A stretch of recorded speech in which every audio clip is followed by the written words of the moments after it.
নামে শোষণ করত পাকিস্তানিরা। পূর্ব বাংলার বাঙালিদের ওপর দিন দিন বেড়েই চলত অন্যায়, অত্যাচার, গণহত্যা এবং মা বোনদের ওপর নির্যাতন।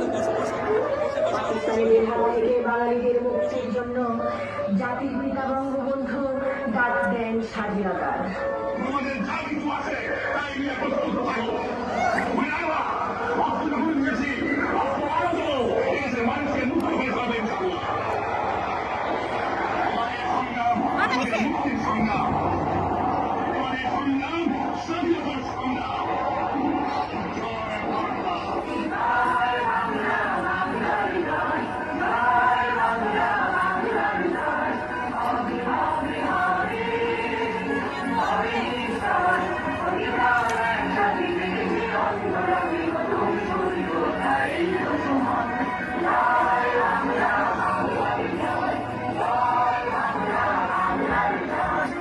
বাঙালিরা তাদের সর্বোচ্চ চেষ্টা দিয়ে পাকিস্তানিদের বিরুদ্ধে যুদ্ধ চালিয়ে যায়।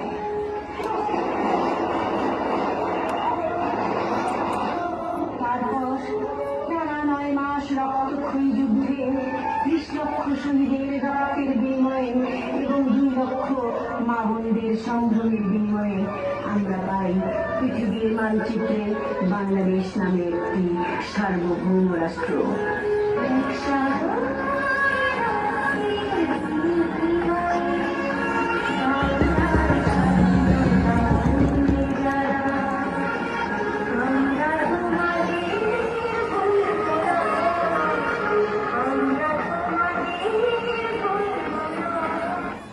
আমাদের চেতনায় শহীদরা থাকবে চিরকাল অম্লান।